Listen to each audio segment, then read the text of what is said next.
ఇది మన 3 వంతెనల దగ్గర ఎప్పుడు కూడా వాటర్ క్లాగ్ అవుతూ ఉంది మీరు వర్షాలు పడ్డప్పుడు. అవి ఎందుకు క్లాగ్ అవుతూ ఉందంటే ఆ డ్రైనేజ్ మెకానిజం లేక. ఆ డ్రైనేజ్ని వేయాలంటే అక్కడ దాదాపుగా 90 మంది ఆక్యుపెంట్స్ ఉన్నారు. వీళ్ళని ఖాళీ చేపిస్తే కానీ రైల్వే వర్క్స్ తోటి డ్రైనేజ్ వర్క్ చేయలేము.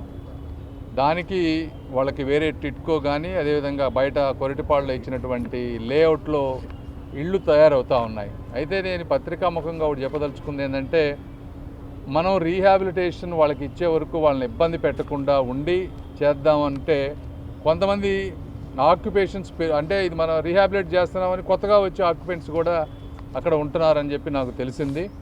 ఇది కరెక్ట్ విధానం కాదు. ఉన్నవాళ్ళని ఇబ్బంది పెట్టకుండా రైల్వే వర్క్ చేయాలి అని మేము ఆలోచిస్తూ ఉంటే రీహాబిలిటేట్ చేస్తారని చెప్పి మళ్ళీ కొంతమంది ఎక్స్ట్రా వచ్చేసి అక్కడ చేస్తే ఇదేమవుతుందంటే దీన్ని అది ప్రాబ్లం మేము ఎప్పటికీ 3 వంతెనలు సాల్వ్ చేయలేం.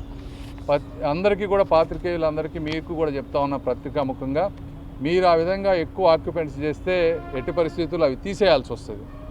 బలవంతంగా అయినా తీసేసి ఆ వర్క్ చేపిస్తాం. కాబట్టి మీరు ఇంతకుముందు ఎవరైతే ఆక్యుపెంట్స్ ఉన్నారో వాళ్ళందరినీ ఏదో విధంగా చేసి రీహాబిలిటేట్ చేయాలనేది గవర్నమెంట్ ఉద్దేశం.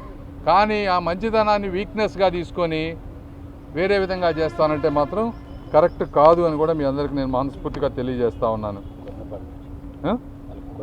అదే కొరనిపాడులో ఇచ్చినటువంటి లేఅవుట్లో ఇట్లా ఇవి కాకుండా ఇంకా నారా లోకేష్ గారి మంగళగిరి నియోజకవర్గంలో కొన్ని ఇష్యూస్ ఉన్నాయి. ఇప్పుడు మన అమృత్ భారత్ రైల్వే స్టేషన్స్లో మంగళగిరి ఒకటి బాగా కంప్లీట్ అయిపోయింది, తెనాలి కంప్లీట్ అయింది.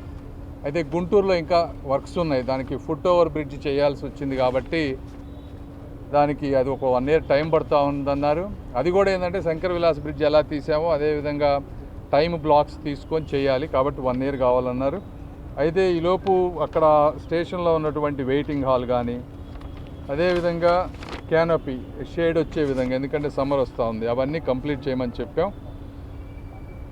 ఇవి కాకుండా చిన్న చిన్న ఇష్యూస్ ఉన్నాయి. ఒక 17 ఐటమ్స్ని డిస్కస్ చేసాం. ఒక వందే భారత్ ట్రైన్ కూడా తెనాల్లో మనం లాస్ట్ టైం ఇస్తా అన్నారు. ఇక్కడ నుంచి ప్రపోజల్స్ అన్నీ వెళ్ళినాయి. ఇది రైల్వే బోర్డు దగ్గర పెండింగ్ ఉందన్నారు. అది కూడా నేను ఫాలో అప్ చేస్తాను. సో ఓవరాల్గా ఇవన్నీ కోఆర్డినేట్ చేసి ఇవన్నీ చేస్తే తప్పించి ఏ ప్రాజెక్టు కూడా ముందుకు వెళ్ళట్లేదు.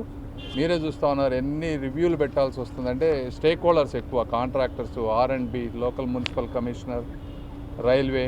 బట్ ఏదేమైనప్పటికీ ఇంత తొందరగా మీరు రైల్వేలో ఇంత కష్టమని నాకు తెలియదు మొన్నటి వరకు రైల్వేకి సంబంధించినటువంటి ప్రాజెక్ట్స్.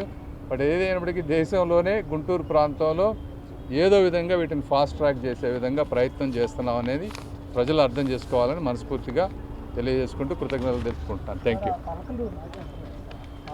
పలకలూరుదేనమ్మా, అయిపోయింది. అదే చెప్పింది మీకు, నల్లపాడు బండారుపల్లి అదే కదా, LC6 అయిపోయింది. అది టెండర్ కూడా అయిపోయింది, కాంట్రాక్టర్ కూడా అసైన్ అయిపోయారు. అది ఇమీడియట్గా మనం శంకుస్థాపన, అందులో ఒక 2 ఎకరాల ల్యాండ్ ఎక్విజిషన్ ఉంది, అది కూడా క్లియర్ అవుతుంది.